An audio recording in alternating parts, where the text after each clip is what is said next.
With that, bienvenidos a todos y todas. Es un placer estar aquí de nuevo en Bola y tener un evento en público. Hace más de 2 años que no hacemos eventos públicos como este y es un enorme placer hacerlo con este grupo tan importante y tan destacado de defensores de derechos humanos de Colombia. Este evento es auspiciado por el Latin America Working Group, el Instituto de Estados Unidos de Paz, Raza y Equidad. Muchas gracias a todas estas organizaciones que están apoyando este esfuerzo.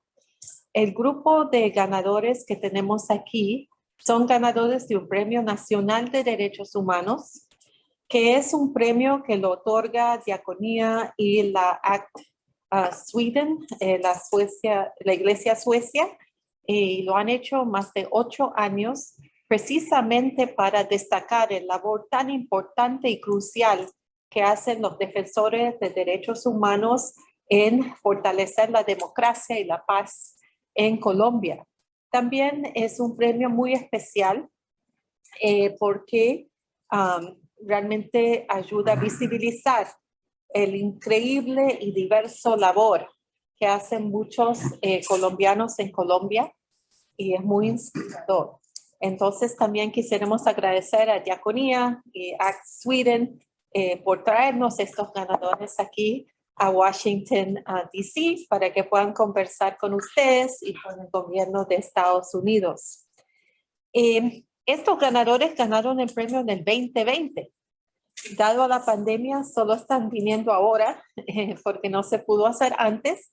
Y en Colombia han sucedido muchas cosas desde el 2020.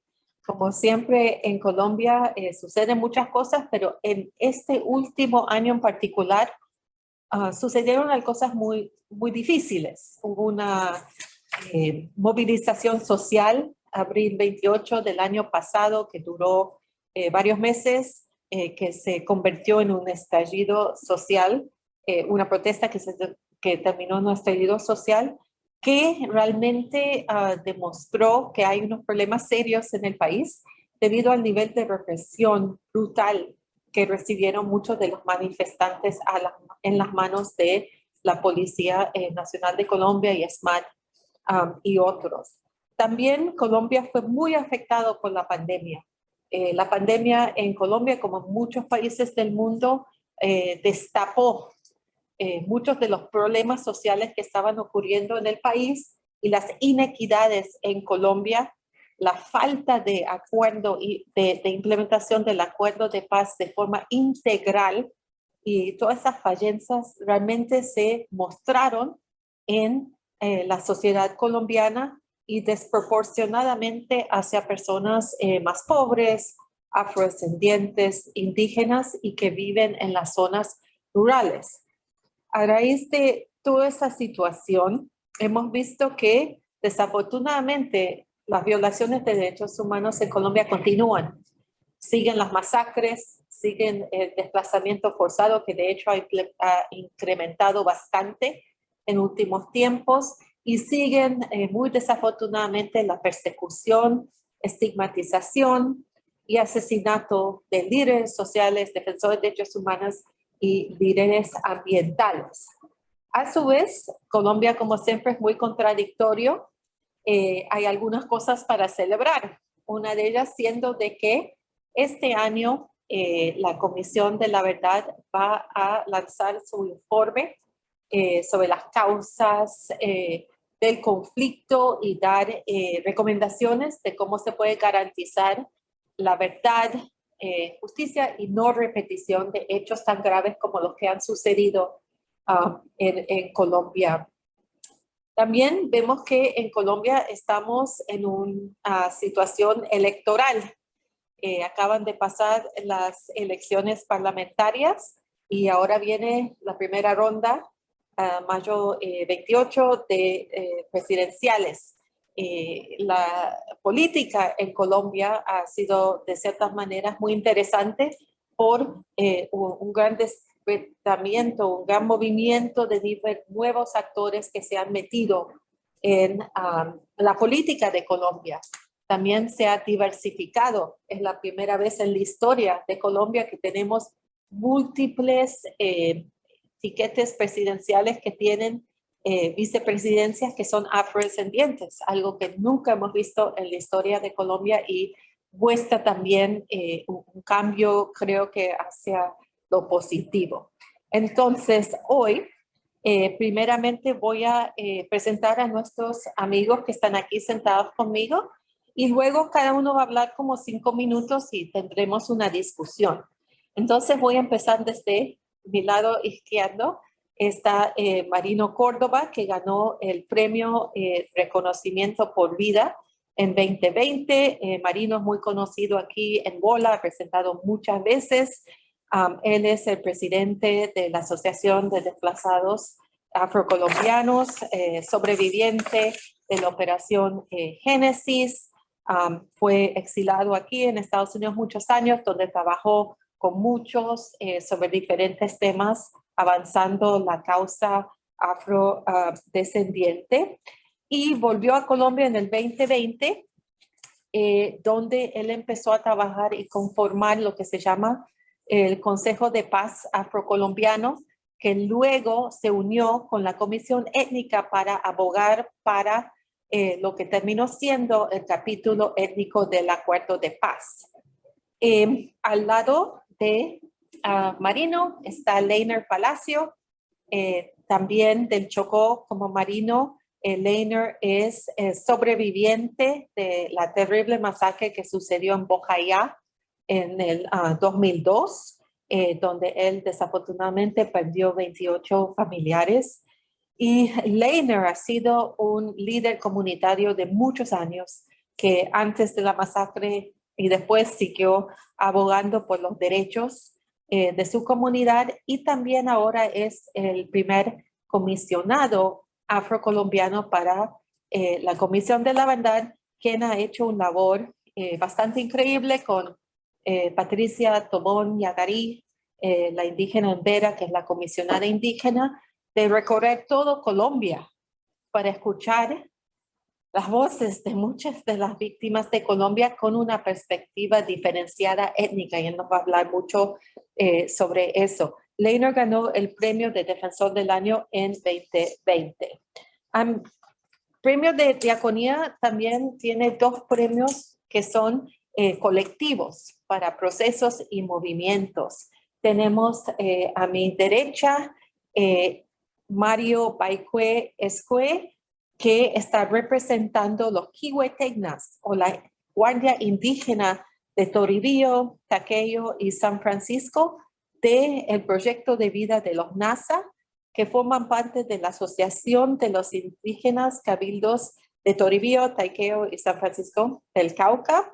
Él ha sido una autoridad ancestral de la Reserva de San Francisco y ha trabajado muchos años en defender la vida de las personas en su resguardo, otros resguardos, el medio ambiente y la forma de vida de las personas NASA.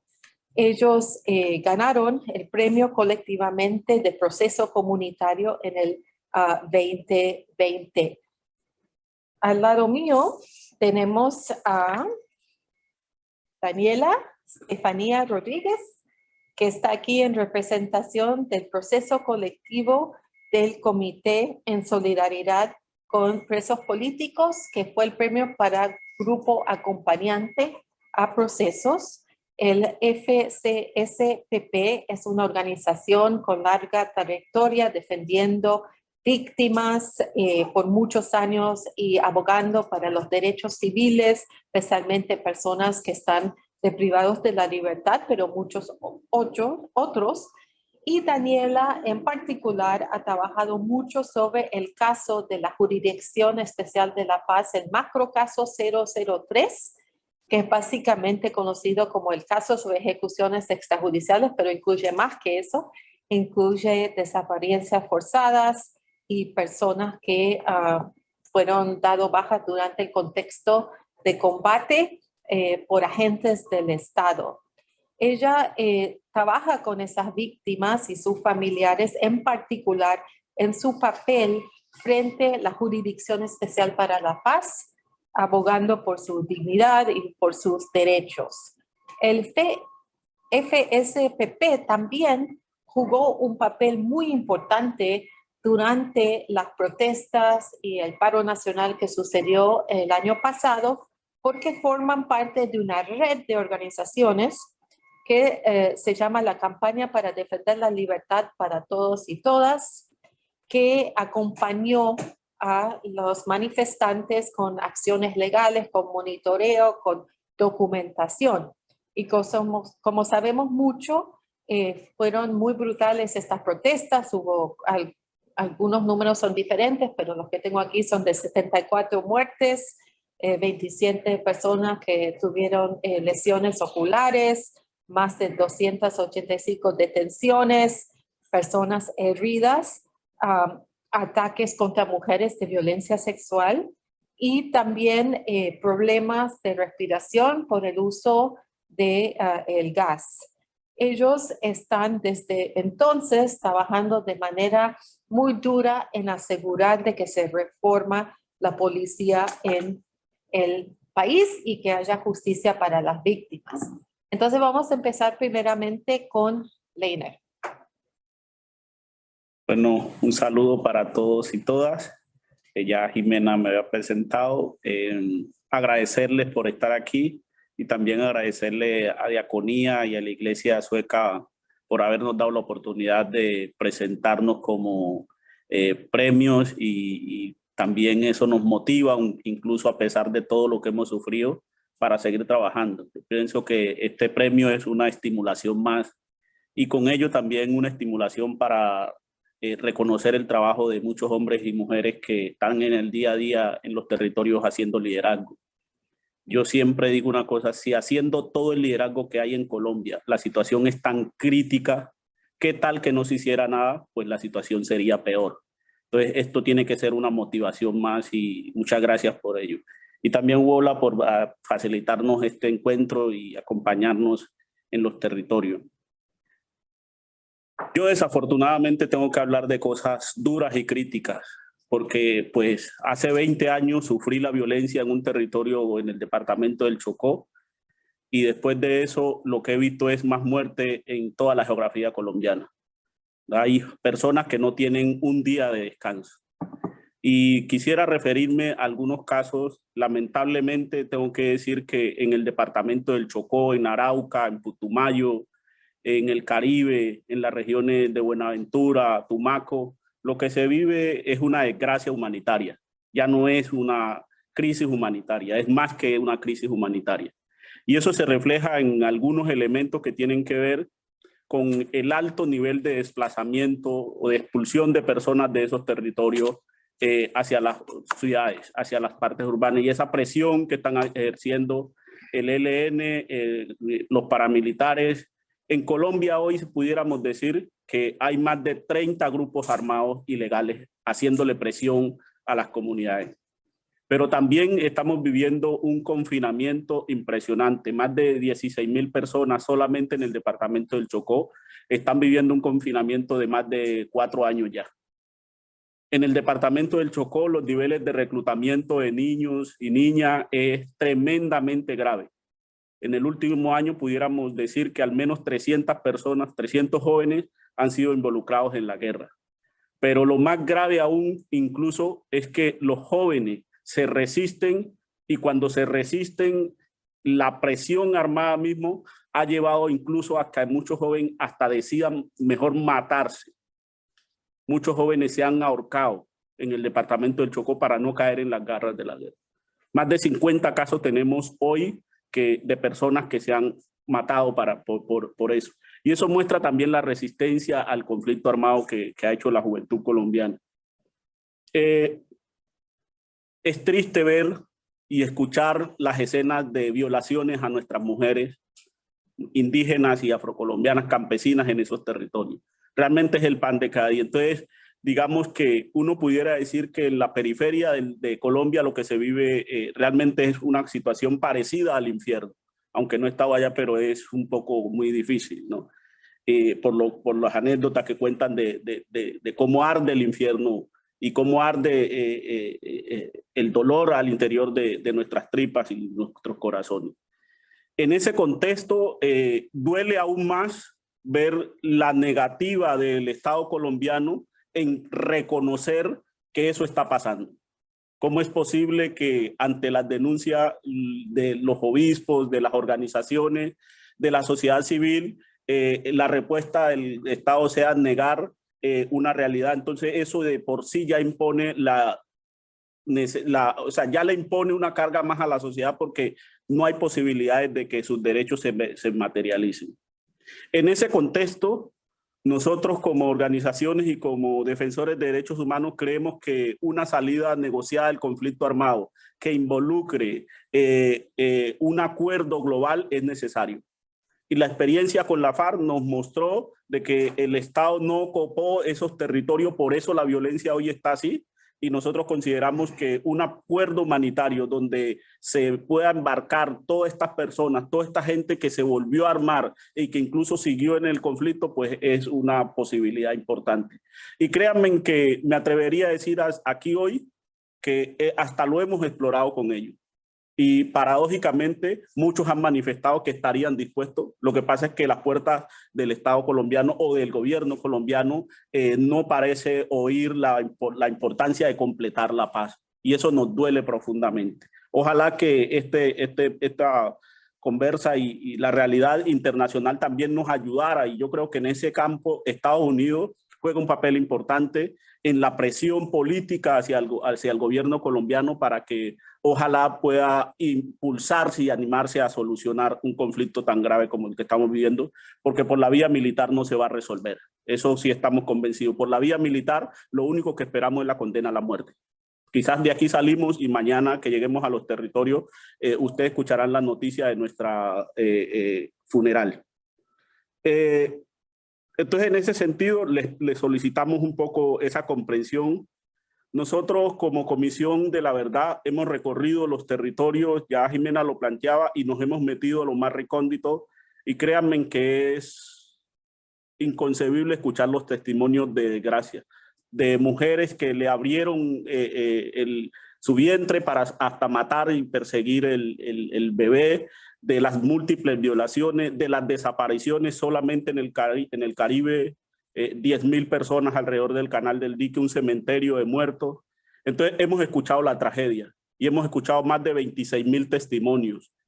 Y eso nos da un elemento para reflexionar y poderle plantear no solamente esclarecimiento al país, sino también plantearle en un informe unas propuestas de recomendaciones que puedan permitir solucionar y avanzar en ese conflicto armado. Y eso lo vamos a hacer el 28 de junio. Y en ese contexto es muy importante que la sociedad y el mundo nos acompañe en la presentación de ese informe y que puedan comprender y ayudarnos a que la sociedad asimile por qué pasó eso y se pueda comprometer en garantías de no repetición. Créanme, yo ya no quiero morir, ya me he salvado varias veces y depende de muchas acciones de la sociedad, pero también la esperanza de esos campesinos y campesinas que están allá en los territorios depende de la decisión que tome la sociedad. Como me dijo un niño comisionado, los niños de hoy seremos hombres del mañana, solo sí y solo sí los hombres de hoy nos dejan vivir. Ojalá que los hombres y mujeres de hoy no dejemos que sigan matando tanta gente en Colombia.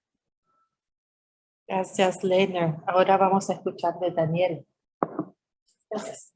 Bueno, nuevamente muy buenas tardes para todas y todos quienes nos acompañan en este espacio. En primer lugar, quisiera agradecer a ACNI Iglesia Sueca, a Diaconía, que nos han otorgado este premio tan importante que nos permite seguir con más ahínco en esta labor tan difícil de la defensa de los derechos humanos en Colombia. Pero también agradecer a Latin American Working Group y a WOLA, que nos han ayudado y han facilitado todo nuestro trabajo en esta gira de incidencia. Creo que ha sido un trabajo conjunto que nos permite traer una voz distinta y contrarrestar quizás esas voces que se esfuerzan en señalar que el conflicto armado en Colombia ya no existe. Creo que eso es algo muy importante. También agradecer a las personas que están aquí acompañándonos, a quienes nos están escuchando en el Zoom, por este interés que demuestran en Colombia, en sus víctimas y en contribuir cada uno desde su lugar académico, profesional, a la construcción de la paz en un país que realmente lo necesita. Yo quisiera, pues como lo decía Jimena, hago parte de una organización defensora de derechos humanos llamada el Comité de Solidaridad con los Presos Políticos, y en primer lugar quisiera traer a la memoria a mis compañeros que se encuentran en Colombia, porque somos un grupo de personas que articuladamente generamos este trabajo a lo largo y ancho de Colombia, con la esperanza de que estas graves violaciones a los derechos humanos no vuelvan a suceder. Como comité hemos sido víctimas del asesinato de muchos y muchas de nuestras compañeras, desplazamientos forzados y otro tipo de conductas muy graves que aún no han sido reparadas por el Estado colombiano. Y creo que este premio nos da mucha más fuerza para continuar luchando no solo por las víctimas por las que acompañamos, sino también porque se reconozca que las organizaciones defensoras de derechos humanos en Colombia han sido criminalizadas. Quisiera contarles un poco del trabajo que hemos adelantado en este tiempo, un poco haciendo este seguimiento de lo que ha sido la implementación del Acuerdo Final de Paz, particularmente en dos puntos específicos. Uno que tiene que ver con el punto 3 relacionado con las garantías para, digamos, la participación política, pero también para todo aquello que se necesita para defender derechos humanos en Colombia, y todo lo que tiene que ver con el punto 5 que se relaciona con lo relacionado con víctimas. En relación con este punto primero que mencionaba, desde el Comité de Solidaridad con los Presos Políticos hemos diseñado un programa de garantías para la paz que ha hecho un seguimiento muy específico de estas graves violaciones a los derechos humanos que continúan ocurriendo en el territorio.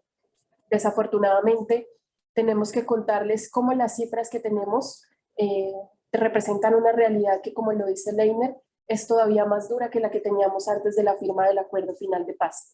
Es triste que si comparamos el año 2017, un año después de la firma del Acuerdo Final, con el año 2021, en este último tenemos las cifras más altas de violencia en los últimos 44 años en nuestro país. Entonces esto nos lleva a preguntarnos qué es lo que se está haciendo mal o qué es lo que no se está haciendo para que esto no vuelva a suceder, y en qué lugar quedan las garantías de no repetición que se establecieron en el Acuerdo Final de Paz para la protección de todos y todas. Sobre eso tenemos una reflexión muy importante, y es que no hay un interés real del gobierno en que se implemente el acuerdo de paz en su totalidad.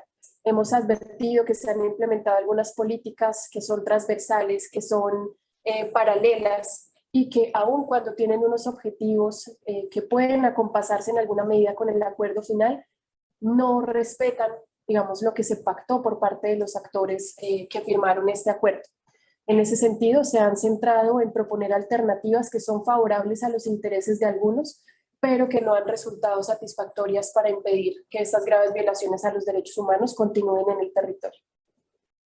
Es muy importante que el gobierno actual ha dado la idea de que existe una paz con legalidad y una paz que también es ilegal. Y el mensaje que queremos nosotros transmitir en este momento es que el acuerdo de paz hace parte no solo del acuerdo de quienes firmaron, sino también de la sociedad que está comprometida con la transformación, y sobre todo de las víctimas, quienes a pesar del dolor que han sufrido, tienen la dignidad de continuar avanzando en esta lucha contra la impunidad. Y por ello solicitamos que se respete lo pactado y que se contribuyan centrando los esfuerzos en la implementación justamente de lo que quedó en el acuerdo. Quisiera conversar también un poco sobre lo que ha sido este punto de víctimas. No me referiré a la Comisión de la Verdad porque tenemos a nuestro comisionado que ya nos ha comentado algunos aspectos muy relevantes. Quisiera contarles sobre el avance que ha tenido la Jurisdicción Especial para la Paz y transmitir que una de nuestras principales preocupaciones es que no todos los macrocasos que se encuentran abiertos han avanzado de la misma forma. Podemos contar con avances en un caso que tiene que ver sobre las retenciones ilegales y otras privaciones a la libertad que han cometido los exintegrantes de las FARC, pero también hay un caso que ha avanzado sobre las ejecuciones extrajudiciales que se cometieron en nuestro país. Los restantes 5 casos que tienen que ver con situaciones territoriales aún tienen algunas dificultades para su avance, y tememos que con el corto tiempo que tiene la Jurisdicción Especial para la Paz no se logren brindar respuestas efectivas a las víctimas que están esperando por ellas. Además, actualmente se discute cuáles son estas nuevas graves violaciones a los derechos humanos que serán de competencia y estudio por parte de esta entidad, y hemos observado con preocupación que pueden haber algunas prevenciones para estudiar otras conductas cometidas por los integrantes de la fuerza pública. Tememos que se queden por fuera algunas conductas como la desaparición forzada, los desplazamientos forzados, las torturas y la violencia sexual, que ha sido cometida también por otros actores. Entonces el llamado una vez más es a rodear fuertemente este proceso, a contribuir desde cada uno de nuestros lugares para que efectivamente estas demandas de las víctimas de verdad, justicia, reparación y no repetición puedan ser resueltas favorablemente, pero también para que haya un establecimiento real de esta garantía de no repetición que implica transformar esas instituciones que han estado vinculadas en las graves violaciones a los derechos humanos.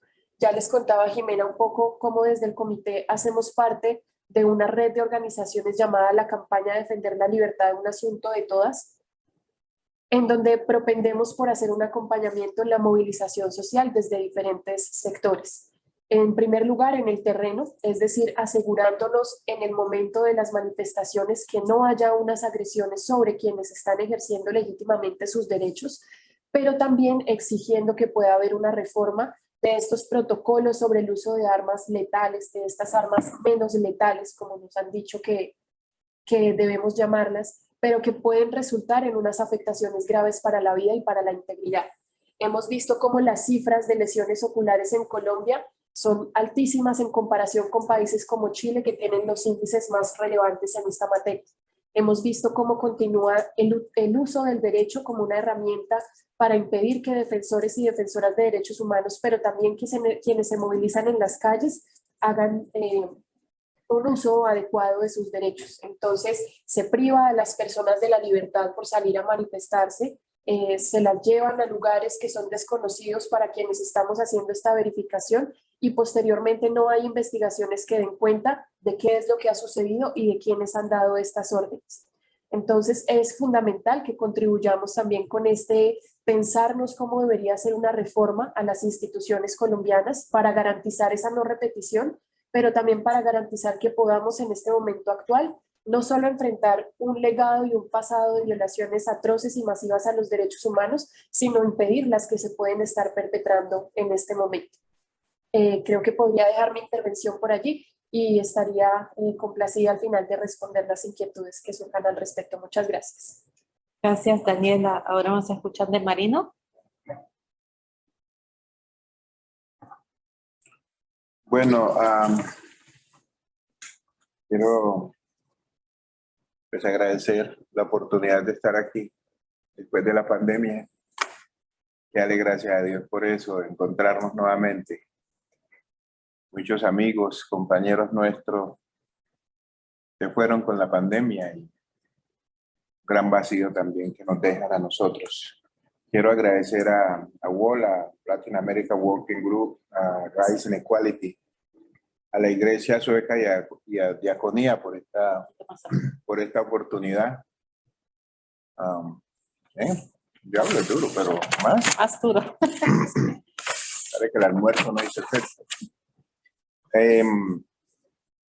Creo que hoy es un momento importante en este primer ejercicio saliendo de la virtualidad y viéndonos presencial.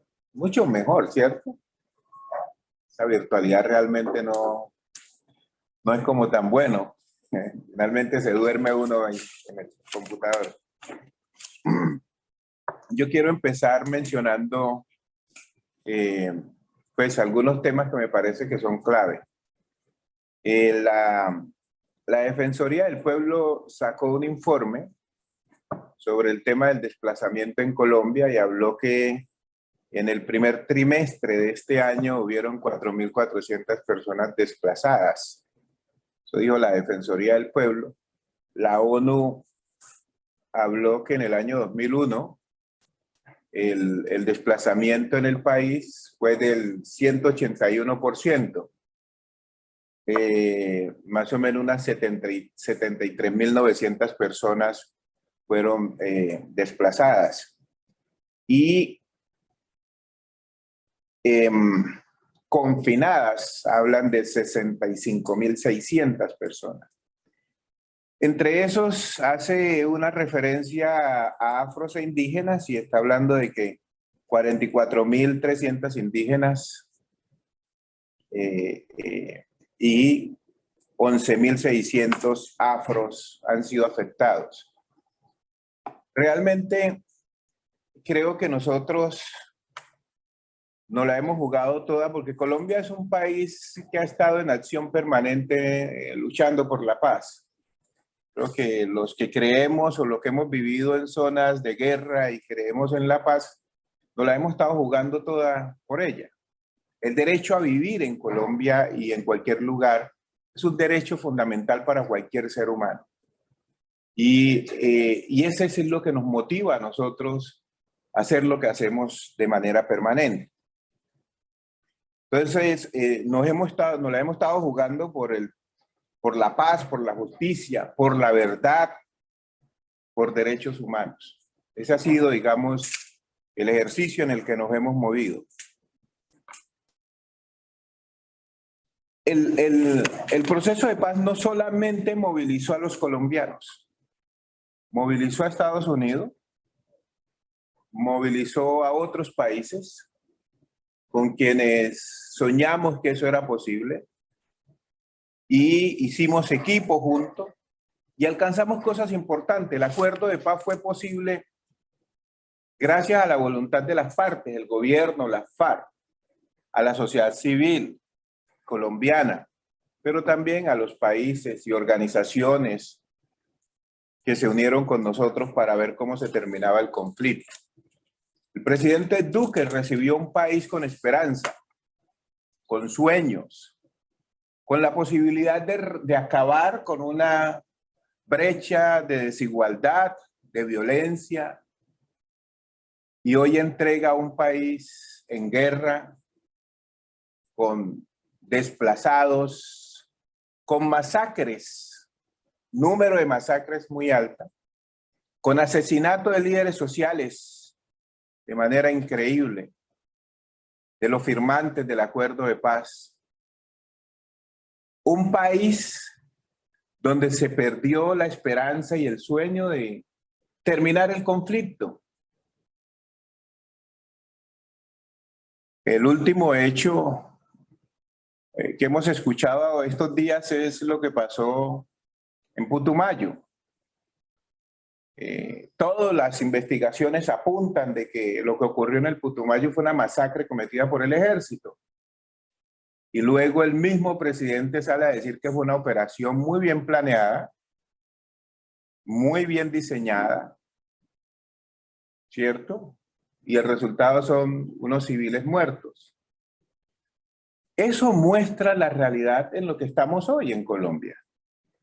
Y creo que afortunadamente este gobierno ya se está acabando y esperamos que el próximo gobierno le meta el acelerador al acuerdo de paz. El presidente Duque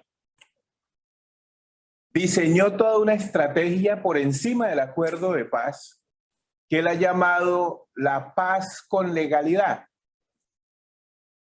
Un término y unas definiciones que para nosotros son de mucha preocupación. Y hace poco entendí qué quería decir la paz con legalidad. Por boca del mismo gobierno, pues supuestamente la paz con legalidad es porque el plebiscito, el no ganó.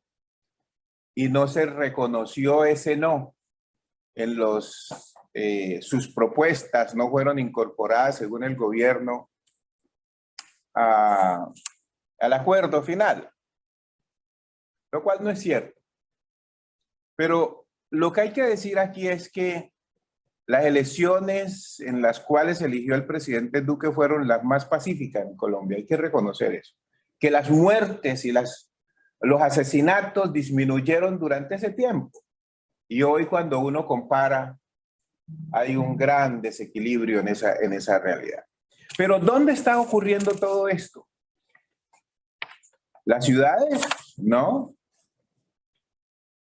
Son los territorios de siempre, donde la guerra, donde la pobreza, donde los grupos armados han estado ahí, donde a través de las economías ilícitas han hecho sus negocios y sostienen también el conflicto. Pero en medio de esa realidad y ese territorio hay gentes, comunidades desprotegidas. Ahí están los negros, ahí están los indígenas, ahí están los campesinos, a merced de los violentos. Ahí han crecido cultivos de uso ilícito. Allí la fuerza pública no garantiza el derecho a la vida de la población. Allí hay políticas de extracción de recursos naturales, minería.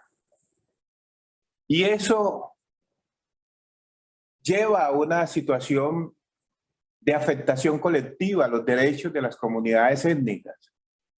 Y eso es un tema en el cual nosotros no podemos callar, viendo lo que está pasando en el territorio. Y le hemos pedido al gobierno nacional que hay que garantizar los derechos constitucionales, los derechos humanos, políticos de nuestras comunidades. Pero aquí importa más los amigos o la política de este gobierno, que no fue defender una política de Estado, sino de gobierno. La paz con legalidad es eso. El presidente Duque lo que ha querido es montar por encima del acuerdo de paz una propuesta de paz que él se inventó para desconocer lo que está en el acuerdo, afectando los intereses de toda una población, sobre todo la gente de la zona rural. Y eso realmente es grave. Eso ha llevado a afectaciones al sistema integral de verdad, justicia y reparación que se creó en el marco del acuerdo de paz. Todos conocemos que al principio se opuso el gobierno a muchos temas de la JEP, de la comisión. Y eso ha llevado inclusive que en los territorios nuestros el tema del reclutamiento de nuestros jóvenes hoy para pelear esta guerra sea muy alto, también por falta de oportunidades. Esta es una situación muy difícil, muy difícil. Creo que hoy el mundo experimenta una realidad fuera donde todos se han enfocado en qué pasa con Rusia, qué pasa con Ucrania. Pero nosotros tenemos nuestra propia realidad ahí viviéndola también, que no nos puede sacar de ese contexto y de lo que estamos ahí. Nosotros aspiramos que el conflicto armado llegue a su final. Por eso hay propuesta de las comunidades de diálogo con los actores armados. Miren, no se puede negar ni desconocer que en Colombia las comunidades conviven con los actores armados. No es una decisión de las comunidades. Es la vida, es la realidad que tienen que enfrentar día a día. Acusar a las comunidades de convivir con los actores armados cuando el Estado no garantizó, después de la salida de la FARC, del acuerdo, no garantizó el bienestar, progreso, respaldo o garantías para su ejercicio, su autonomía, no tiene lógica. Y el gobierno debería enfocarse en eso, en garantizar esos derechos a las comunidades, más no estigmatizarlas o acusarlas, como el caso de Putumayo. Y ese es el caso que sucede hoy en todo el departamento del Chocó. Yo creo que ahí hay un tema, digamos, que para nosotros es clave, y es cómo interactuamos con ustedes, cómo interactuamos con Estados Unidos para garantizar derechos. Hay que decir una realidad. En Colombia todo el mundo quiere venir a Estados Unidos o tener un relacionamiento con Estados Unidos. El gobierno vive pendiente de cómo mejora o mantiene un buen relacionamiento el gobierno colombiano con el gobierno de Estados Unidos, con el Congreso, con empresarios acá, con la sociedad civil. Porque ellos quieren que se les garantice algunas cosas. Nosotros queremos que se nos garantice también derechos y por eso venimos aquí a hablar con ustedes, con el Congreso, con el gobierno, con todos, para que se garantice eso. Cambiar esa realidad de Colombia depende de lo que hagamos en Estados Unidos. Es fundamental eso. Por ello, esta delegación ha ido al Congreso, ha hablado con mucha gente. Ayer estuvimos en la Casa Blanca. Y ese es el compromiso y es lo que hay que seguir haciendo. Salvar vida en Colombia depende de lo que nosotros todos hagamos. No podemos seguir, digamos, permitiendo que la situación empeore. Yo quiero mencionar algo para cerrar aquí y abrir el espacio. Ha sido fundamental el apoyo solidario de las organizaciones de derechos humanos que siempre están pendientes. Hubo el Working Group, Latin American Working Group, y otras organizaciones que siempre han estado pendientes de nosotros y de la realidad del país. Son nuestra voz acá para poder pasar el mensaje, para ver cómo se mueven acciones rápidas que nos ayudan a salvar vidas, a movilizar comunidades. Hemos tenido también, por otro lado, el trabajo conjunto con la Embajada de Estados Unidos en Colombia. Hay que reconocer y resaltar ese trabajo. Con la USAID, que también han diseñado programas, proyectos para apoyar a las comunidades nuestras en las zonas rurales, apartadas, allá donde el Estado no llega, donde el gobierno no va, donde no invierte. Son recursos de cooperación internacional los que llegan y ayudan a las comunidades. Eso ha logrado de alguna manera mantener la esperanza, los esfuerzos, fortalecer procesos, iniciativas. Nosotros, por ejemplo, tenemos una iniciativa con USAID que estamos desarrollando, mi organización AFRODET, la UNIC, en territorio de manera directa con las comunidades y con USAID. Yo creo que eso es fundamental y hay que resaltarlo. Eso ayuda de alguna manera. Pero se requieren otra serie de cosas que son fundamentales. ¿Cómo garantizamos la implementación del acuerdo, el capítulo étnico? ¿Cómo paramos el asesinato de líderes, lideresas, de firmantes del acuerdo de paz? Esa es la gran preocupación hoy. ¿Cómo paramos esto? Realmente cuando estamos en una situación que al gobierno no le importa a los líderes sociales que están siendo asesinados hoy en Colombia o firmantes del acuerdo de paz. Ahí no hay preocupación y no importa. Yo creo que hay un tema también fundamental y es ¿qué va a pasar con los jóvenes que están siendo reclutados? Reclutados para matar a su propia gente. Esos pelados aprenden a matar, a usar un arma para matar a su propia gente. Es una tristeza realmente porque no hay escuela, no hay oportunidades de trabajo.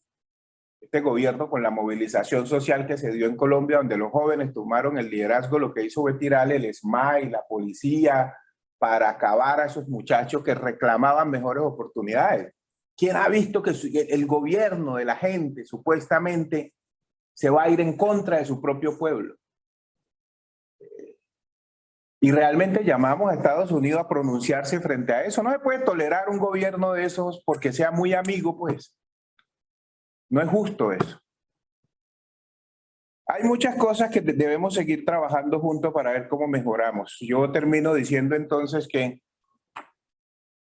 la frase que empecé, nosotros todos le apostamos al acuerdo de paz. Ese es el sueño nuestro.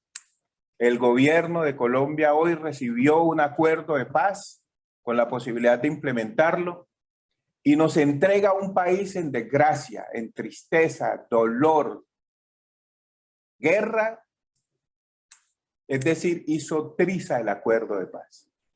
Lo dijeron que lo iban a hacer y así fue. Y hoy quienes pagan las consecuencias de eso son nuestras comunidades, en las zonas apartadas. Gracias, Marino. Vamos a escuchar ahora de Mario. Saludarlos a todos y a todas y gracias por el espacio.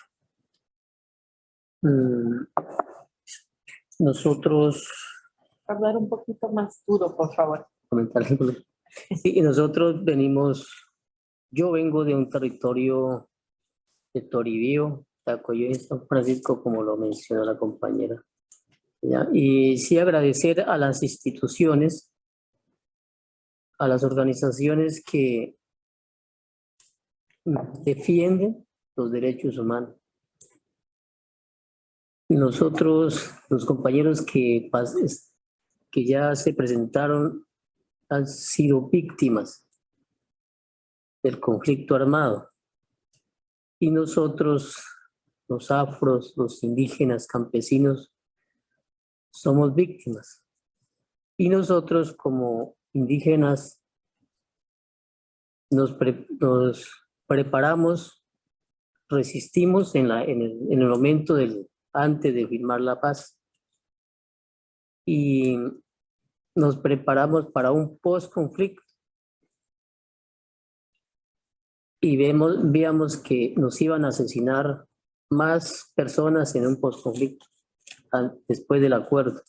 Comparamos con Guatemala, ¿no? Que cuando antes de la paz mataban menos, cuando hicieron la paz asesinaron más. Al menos teníamos eso y lo único que nosotros nos preparamos y resistimos con los sitios de asamblea permanente apoyado por algunas organizaciones de derechos humanos. Y creamos la Guardia Indígena a nivel de resguardo, de vereda, resguardo y a nivel zonal, hoy una Guardia Nacional, al menos para poder denunciar los hechos de cada asesinato, para denunciar, para resistir. Hace rato se mencionaba de que nosotros como funciones tenemos la función de proteger la vida, cuidar el territorio y cuidar la vida de las personas. En eso no es fácil, por lo que nos enfrentamos al modelo del gobierno, un modelo capitalista que por encima de todas las organizaciones de resistencia pasará. Los intereses del gobierno allá es las multinacionales, la minería y el territorio, el medio ambiente. Nosotros, frente a esa situación, resistimos, pero no es fácil porque hemos tenido en estos 2 años más de 7 autoridades asesinadas, coordinadores de guardia, Camayo y más reciente Miller, Correa, que nos representan la estructura indígena, planes de vida, proyecto NASA, ASIN, CRIC, YONIC. Ahí vemos que el gobierno jamás nos ha cumplido. Somos víctimas del abandono, víctima de abandono de la parte económica, productiva y víctima del desplazamiento. Hoy vemos que en vez de minimizar, regular el narcotráfico, lo ha fortalecido. Lo ha fortalecido y se trabaja junto. Porque vemos que cuando se detiene una persona que lleva 1 kilo de marihuana, lo condenan a 8 años, pero cuando pasan los camionados de marihuana no pasa absolutamente nada. Vemos que también la justicia no es eficiente, por lo menos las investigaciones. La Fiscalía a veces se promociona unos casos, no todos los casos que suceden, casos que les convienen. Esos hechos. Pues hoy estamos aquí y agradecer de verdad pues que pues el tiempo es corto también, pero esperamos que no sea la última, ni la primera ni la última, sino que tengamos los contactos y desde acá, desde el gobierno estadounidense de acá, se hagan las voces y podamos escucharnos la situación local y nacional e internacional, porque eso fue lo que pasó en la Minga. En la Minga nos tildaban de terroristas, de vándalos, y éramos nosotros. Nosotros estuvimos en Cali, estuvimos en Popayán y dándole ese apoyo. Y nuestras armas eran el bastón, no eran otras armas. Pero protegimos y salvamos la vida de muchos jóvenes allá. Y las compañeras hablaban, se mencionaba del estallido social, de esa vaina, pero eso también sirve, nos sirvió muchísimo. Lo que nos tocó buscar el apoyo de instituciones para que se denunciara, porque ya a nivel de Colombia no se escuchaba. Nos apoyamos hicimos enlaces. Esas redes de comunicación nos ayudaron bastante. Eso, por un lado, agradecerlo una y mil veces para tener esos contactos y hacer sentir la unidad. La unidad es la única que nos sirve, la unidad, como estamos en una plataforma política. Hoy se nos viene un momento electoral, también de que hay una campaña muy fuerte, muy sucia, se puede decir vulgarmente así, muy sucia contra el candidato que puede ser alternativo, ¿no? Tampoco no es que vamos a solucionar todas las cosas, pero sí al menos que nos escuche nuestra problemática y ahí pues ojalá este gobierno fortalezca el proceso de paz, porque es ahí donde nosotros a veces le apostamos un poco a la vida, a defender la vida, a proteger la vida y cuidar ese medio ambiente, el territorio, y no solamente el territorio de Colombia, sino a nivel del mundo, porque ahí está en el territorio está la vida de todos. Y no tenerle miedo a lo que dice, que no le tengamos miedo a lo que los términos que dice el gobierno colombiano, que va a ser un gobierno que va a ser como Venezuela, que va a ser como otros. Bueno, no es eso, porque nosotros como organización afroindígenas tenemos la capacidad de continuar haciendo las denuncias y sugiriéndole que nosotros seamos incluidos en ese plan de gobierno, plan de desarrollo de gobierno. Tenemos esa capacidad y esa posibilidad, pero si no nos escucha, pues de todas cuentas continuaremos haciendo las denuncias, las audiencias y posiblemente visitándolos acá para poder que se presione desde acá. Era como eso y muchas gracias. Gracias, Mario. Bueno, vamos a abrir para unas preguntas. No sé si primero los que están aquí sentados tienen alguna pregunta. Bueno, si no pueden pensar y voy a decirles cuáles han venido virtualmente. Tenemos una pregunta que es ¿por qué la JEP no ha abierto un caso macro sobre la violencia sexual? ¿Cuáles han sido los obstáculos? Porque esto viene dirigida a ti. También otra pregunta de que si se ha tomado responsabilidad por las acciones, y porque esa vino cuando Marino estaba hablando, entonces esa es para ti y para Leiner. Entonces empecemos con eso. Gracias. Daniel. Bueno, muchísimas gracias a la persona que nos ha hecho esta pregunta. Realmente es muy importante poder conocer cuál es el contexto, digamos, en el que estamos particularmente en la Jurisdicción Especial para la Paz y por qué no todas las conductas han tenido una respuesta oportuna en términos de investigación. Quisiera empezar pues recordando un poco que la misión de la Jurisdicción Especial para la Paz es una misión titánica en un escenario de atrocidades masivas como las que han ocurrido en Colombia. Y es por eso que cuando se concibe a partir del acto legislativo que tuvo lugar en 2017, se dice que su misión va a ser juzgar las más graves y representativas violaciones a los derechos humanos. Y se pregunta uno, ¿cuál es el criterio para escoger realmente qué de todo lo que ha sucedido en Colombia es lo más grave y lo más representativo, cuando ha habido un nivel de victimización tan alto en tantas conductas que son reprochables a nivel nacional, a nivel internacional y a la luz de todas las normas existentes sobre derechos humanos y derecho internacional humanitario?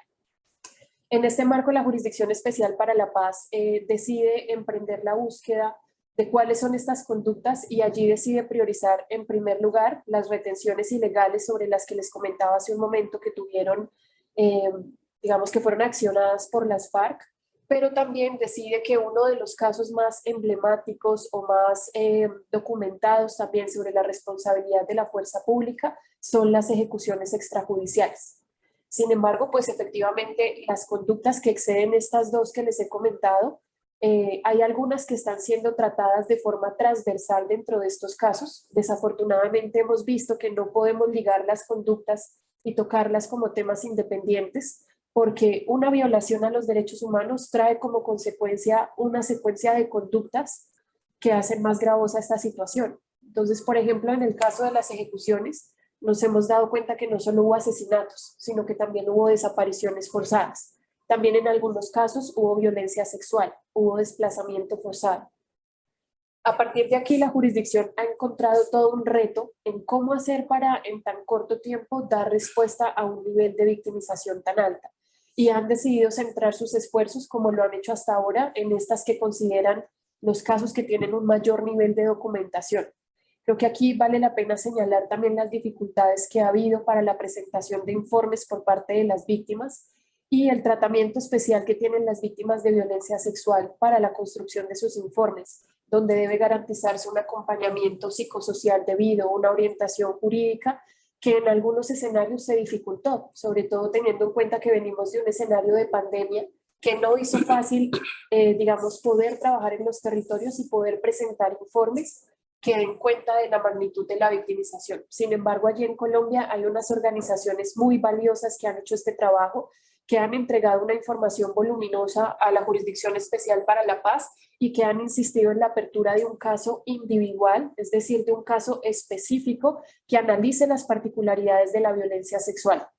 Sin embargo, la respuesta que hemos obtenido por ahora es que este va a ser, digamos, una conducta que se analice en un nuevo caso que se va a abrir, que tiene la característica de ser un caso concentrado, es decir, que va a abarcar las conductas cometidas por determinados actores. La jurisdicción ha anunciado que va a abrir 3 nuevos macrocasos, es decir, que quedaría con 10 casos para conocer durante el tiempo que le queda. Recordemos que tiene una duración de 15 años, pues de los cuales arrancó el 15 de enero del año 2018, ya han transcurrido por lo menos 4 años, pero ya en este mes de abril se debe dar esa nueva apertura a otras situaciones igualmente graves que se deben estudiar. Si ustedes se dan cuenta, pues es todo un reto, nuevamente, que la violencia sexual ocupe un lugar en estos casos, cuando, como lo mencionaba hace un momento, hay tanta multiplicidad de conductas y de violaciones, pero un mensaje que hemos transmitido a la jurisdicción es cómo le va a dar un lugar relevante a la violencia sexual, porque creemos que hay una deuda histórica en materia de investigación, de sanción y juzgamiento de esta conducta y sobre todo con las víctimas de crímenes de Estado, porque se ha querido dar la ilusión de que son otro tipo de actores los que cometen esta conducta y se ha dejado de lado la responsabilidad estatal también en ella.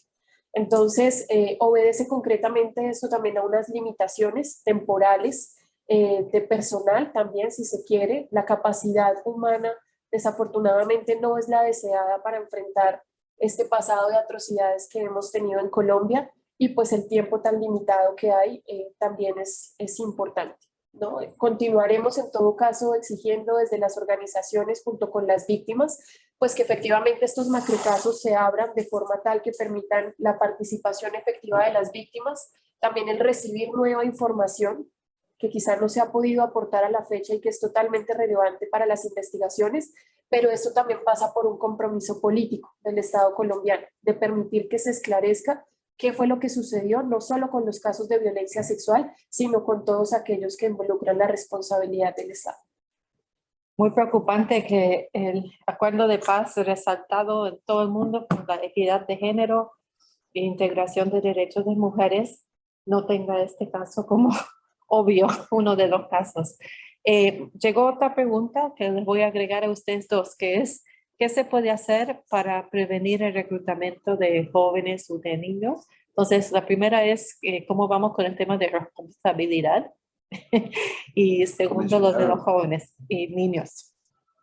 Bueno, lo primero que hay que decir es que nosotros hemos escuchado en esa versión de 26,000 testimonios también de responsables, ¿no? De personas que dispararon. En un menor grado hemos escuchado de las personas que ordenaron los disparos. Y normalmente, pues, con la dificultad que tiene un proceso de paz es cuando los autores intelectuales no reconocen la responsabilidad y el daño. Y este es el caso muy típico colombiano. Entonces, por eso hay miedo a la verdad. Porque la verdad implica develar no solamente la responsabilidad de quienes mataron a las personas, sino quienes se beneficiaron con la muerte de esas personas, esos campesinos y campesinas. Y esa es la apuesta de la Comisión de la Verdad. Porque nada ganamos con develar la responsabilidad de los autores materiales, apenas. Sino nosotros nos interesa también porque eso es lo que permite, de cierta manera, garantizarle a que no haya posibilidades de que la violencia se repita, siempre y cuando mantengamos sin develar los autores materiales, los autores intelectuales. Y ese es uno de los grandes temores. Por eso hoy ustedes ven la gran disputa y el cuestionamiento a la comisión y al organismo que se ha creado para esto. Pero también hay una dimensión de la responsabilidad en cuanto a los intereses económicos que se mueven en los territorios. El narcotráfico utiliza a los grupos armados, pero los dueños del narcotráfico, pregunten quién serán. Si no serán los de cuello blanco. ¿No serán la gente, algunos que están en las ciudades? ¿No serán ellos los que promueven eso? ¿No serán el entramado de responsabilidad con parte de la fuerza pública? Por eso la connivencia quizás. Entonces ahí hay un rol de la responsabilidad y incluso nosotros lo que hemos identificado como comisión es que en Colombia hay un entramado de responsabilidades que sobrepasa la dimensión de los autores materiales de la guerra. Eso es muy importante.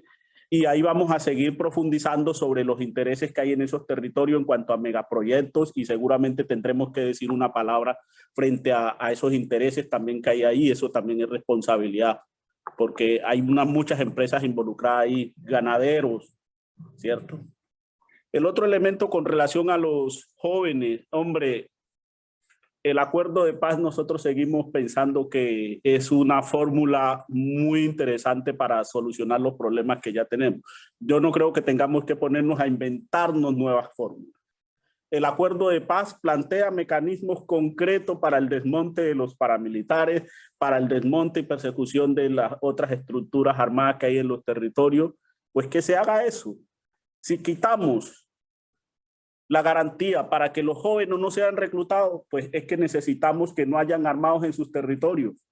Pero por el otro lado, o sea, necesitamos una negociación completa, pero por el otro lado, necesitamos que el Estado le lleve salud, educación, servicios, o sea, oportunidades.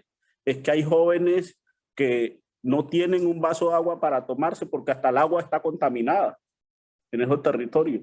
Entonces, esa es la realidad. Colombia es un estado de mucha desigualdad, de mucha inequidad. Y si no se supera eso, pues también entonces esos jóvenes van a estar expuestos. Como nosotros hemos identificado, se generan contextos favorables para la violencia. Y esos son los contextos que vive la juventud colombiana. Si superamos eso, esos dos elementos, yo creo que habrá posibilidades de ofrecerle unas mejores condiciones a ellos y ellas. Gracias. Marino. Sí, yo creo que el tema empezando por el tema de los jóvenes, realmente es muy triste cuando un joven no tiene oportunidades, ¿cierto? Lo que uno mira en las ciudades es que al menos las ciudades ofrecen la escuela, el colegio, la universidad, está más cerca de los jóvenes. En las zonas nuestras, las universidades, ni a distancia prácticamente, porque también el sistema de cómo poder atender a distancia o de manera virtual, si no hay comunicación, ¿cierto? Hay zonas del país que no están conectadas. Y se imagina uno esos jóvenes con un gran talento, unas grandes destrezas deportivas. Por naturaleza, la gente afro en Colombia ha demostrado que es bueno para el fútbol, para el deporte, ¿cierto? Y la mayoría de esos pelados que han salido y que son, digamos, tienen un gran reconocimiento nacional han sido porque se han formado por sus propios medios. Pero ahí hay otra cantidad de pelados que tienen unas oportunidades. Si tuvieran oportunidades, serían talentos y eso engrandece el país. Si nosotros tuviéramos la oportunidad de ofrecer escuelas y ofrecer centros deportivos, escenarios deportivos para esos muchachos en esas zonas apartadas, pobres, yo creo que iríamos disminuyendo de alguna manera la brecha de llegar e incursionar a los grupos armados. Va uno a las zonas rurales, yo voy a mi municipio, Río Sucio, ahí me da tristeza porque inclusive no hay una cancha de fútbol ahí donde los pelados puedan hacer prácticas.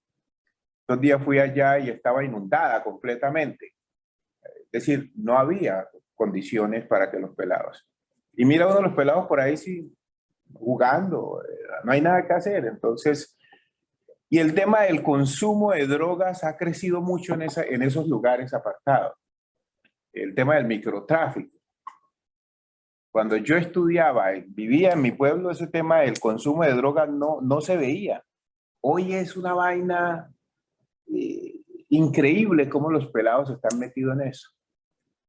Y ahí es donde hemos visto inclusive como en Bogotá, Soacha, que no hay una política de tratamiento a esta situación porque es un problema de salud pública.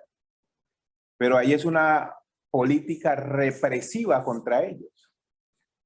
Entonces los vuelve, claro, los persiguen, los encarcelan, los asesinan. Y eso yo creo que es una situación que hay que cambiar para que los jóvenes tengan esperanza en Colombia. De seguir así realmente, mire lo que pasa hoy en Quibdó. Quibdó, de lo que yo recuerdo cuando era joven, que iba a Quibdó, era una de las ciudades más respetuosa, la gente muy educada, tranquila para andar, en confianza. Hoy es un infierno. Hay enfrentamiento entre bandas de jóvenes en las calles y hay asesinatos todos los días en Quito. Lo que está pasando hoy en Bogotá también. En la mayoría de las ciudades de Colombia, es decir, el conflicto salió de la zona rural y hoy está en las ciudades. Y hay un problema serio. Y el tratamiento, al parecer, a eso es la fuerza pública, son políticas represivas. Equivocados totalmente. Eso hay que cambiarlo. Por último, quisiera mencionar un tema que me parece que es importante y es muy polémico. Nosotros en Colombia creemos en la verdad y creemos en la justicia. Desafortunadamente, el sistema de justicia tradicional en Colombia no funciona para nosotros. Y el acuerdo de paz estableció el sistema de verdad, justicia, reparación y no repetición, el sistema, la JEP y donde está la comisión. Nosotros creemos en ese sistema. Creemos que la JEP, pese al corto tiempo, y la comisión pues, han hecho un trabajo importante. Pero aquí hay gente que le tiene miedo a la JEP y le tiene miedo a la verdad. Es decir, si nosotros no partimos del hecho de reconocer que hemos cometido errores y que tenemos que asumir esa mea culpa frente a las víctimas, yo creo que si eso no se hace en Colombia, no vamos a superar el conflicto ni la guerra, porque siguen heridas abiertas. Y hay gente que vive de eso. Un tema bastante polémico hoy es las extradiciones de los jefes de grupos. Nosotros no nos oponemos a la extradición. No. Pero sí estamos diciendo hoy, por ejemplo, en el caso del jefe paramilitar, este comandante, ¿cómo es? Usura, Otoniel. Otoniel, que antes de ser extraditado a Estados Unidos debería entregar la información de qué pasó, cómo es que regiones como el Urabá, el Córdoba, han sido tan afectadas por la guerra. ¿Quién ha estado detrás de eso? Ese señor tiene toda la información, era el jefe o es el jefe. Y está dispuesto a dar la información. Pero fíjense ustedes, la actitud del presidente dice hay que sacarlo rápido de Colombia. Es decir, que se vaya con la verdad. Hombre, sáquenlo de Colombia, pero que deje la verdad, la información de lo que ha pasado en el marco del conflicto. Si eso se da de esa manera, de la extradición, ¿qué va a pasar con las víctimas? ¿Cómo conocemos la verdad en Colombia? ¿Cómo vamos a hacer un proceso de los victimarios y los autores intelectuales de poder conocer esa verdad y asumir también su responsabilidad? Hombre, las víctimas no tenemos la capacidad de hacer venganza, pero las víctimas necesitan conocer la verdad. Para el proceso de reconciliación de los colombianos, la verdad es fundamental, de lo contrario no.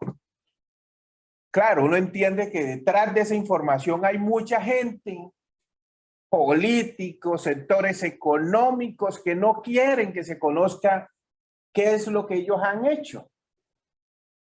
Por eso la extradición la ven como un mecanismo de callar rápidamente la verdad. Nosotros lo vemos al contrario. Queremos conocer la verdad y después la extradición.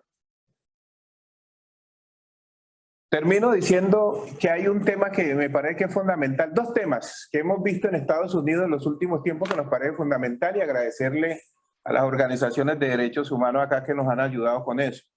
Uno, el haber sacado a la FARC, los excombatientes de la lista de terroristas, es una muestra de querer avanzar con la paz de Colombia. Es un mensaje que manda Estados Unidos hacia Colombia. Así el gobierno se oponga a eso. Pero ya tomaron esa decisión y para nosotros eso es clave. Y el segundo es no avanzar con las fumigaciones aéreas para acabar con los cultivos de uso ilícito, como lo tenía planificado el gobierno colombiano. Estados Unidos tomó la decisión de concertar con las comunidades, de ofrecerles beneficio a las comunidades para que erradiquen manualmente. Esa es una forma de avanzar con la paz de Colombia y mejorar las condiciones de vida de la gente en territorio. Bueno, muchas gracias, Marino. Solo agregaría que yo hice una entrevista a un grupo de víctimas de hombres de Otoniel, de múltiples regiones que fueron a protestar en Bogotá hace como una semana. Lo pueden encontrar si buscan el hashtag no extraditen la verdad para escuchar las voces de ellos, porque lo que dice Marino sobre ese tema es un tema muy, muy problemático y que tiene antecedentes. Con eso quisiera agradecer a LOD, a USIP, a Race and Equality, a todos ustedes, a Diaconía, a ACT Suecia y principalmente a todos ustedes que están aquí.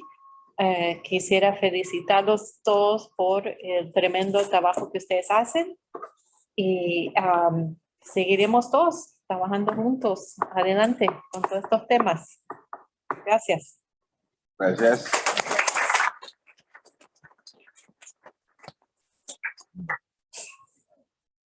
Ay.